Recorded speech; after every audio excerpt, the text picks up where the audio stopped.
नमस्कार देसी food court Odisha cooking channel को आपण मानक स्वागत। आज बनेबा जह्नी पोईर गोटे बहुत ही सुंदर रेसिपी जोटा कि आपण पखाल भात गरम भात सहित खाई पारिबे किंतु पखाल भात सहित तो बेस्ट रेसिपी। तो यहाँ बनेबा जह्नी प्रथम नेबा यही रेसिपी बनया पई। तो यहाँ नहीं 4टा जह्नी मुझे जह्नी को प्रथम धोईकी नहीं जावा। तो आपण जेतिकी बनेबे रेसिपी से अनुसार जह्नी नेबे किंतु ये 4टा जह्नी आपण ढेर सारा बरा आपण बनै पारे। जह्नी की मुझे छोट छोट करी काटिकी नहीं तो आप चाहिए आउ टे छोट छोट भी बनै पारे। अध चामच भी कम लुण देची। लुण देला पर जह्नी सहित भलसे गोले नेबा। तो रेस्ट रे रखी नेबा 10 मिनिट जह्नी को। 10 मिनिट रेस्ट रे रखला पर जह्नीटा टिके नरम हो जिवो। आ जह्नी रे जो एक्स्ट्रा पानी थिबो बाहरी जिवो। तो जह्नी को सब चिपुड़ चिपुड़ एठी बाहर करनबा।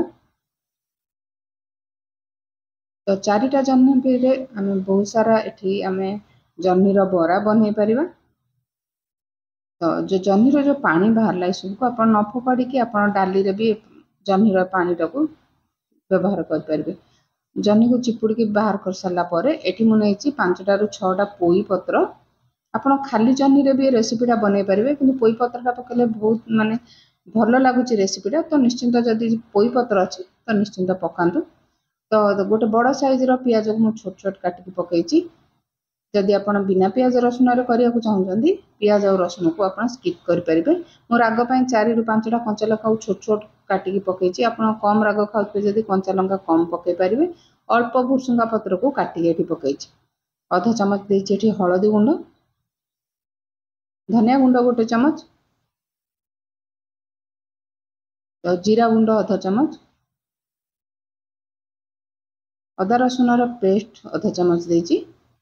जदि आपण पियाज रसुन खाइबा को इच्छा प्रकाश करनांती तो अदा और कंचा लंकार छेचा आपण दे परिबे। एठी बाइंडिंग पई देची 2 चमच एठी चावल गुंड, गोटे चमच बेसन एठी देची। तो पछरे आपण जदि चाहिबे ऐड करि परिबे। मु एठी पछरे दरकार हेची बेसन ऐड करची। एठी 2 चमच बेसन देची, 2 चमच चावल गुंड को 2 चमच बेसन आ स्वाद अनुसार लुण देची। जेहेतु आमे जह्नी रे लुण पकेचे तो ताकू चाहिँ अल्प लुण प्रथमे व्यवहार करंतु। प्रथमे भलसे गोळे नेबा। तो बरा करिया पे जदि बांधी होची तो आपण कम बेसन ऐड करंतु। तो देखि पारथु एठी टिके बांधी हेई पारुनी तो मु एठी आधा चमच बेसन आउ एठी पकई नेची। एठी पानी रो व्यवहार जमा करिवेनी। आ जह्नी पोई पत्र रु माने हम मिसेला आले पानी बाहरिबो सेही पानी रे ही आपनकर बेसन आउ चावल गुंड भलसे मिसि जिवो।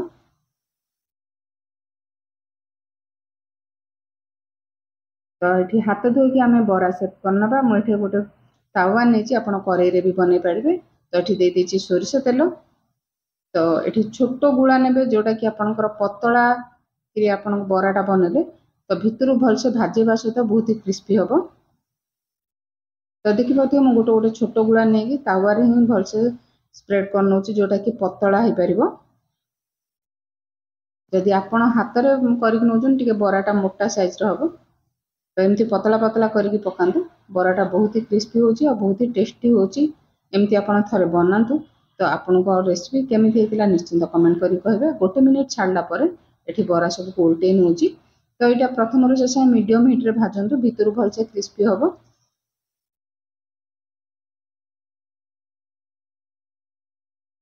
एटके हल्का हाथ रे प्रेस कर नेबे। 2 रु 3 मिनिट लागुची गोटिए थर बरा भाजीबा पई। तो देखि पाते बहुत ही सुंदर कलर से तो भलसे भाजी हेलानी।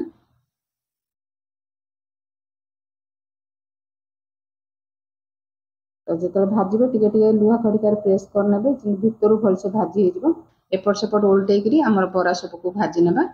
ये आमर बरा हेला बाहर करनबा।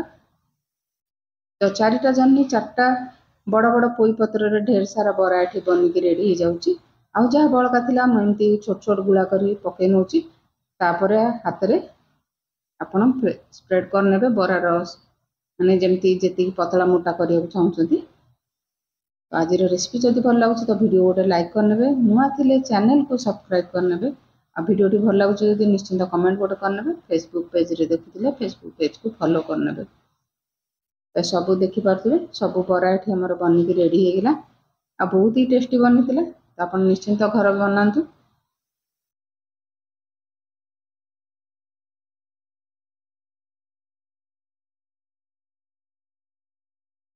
तो पखाल सहित खाइबा बहुत ही टेस्टी लगे। आप चाहिए गरम भात सहित भी खाई पारिबे।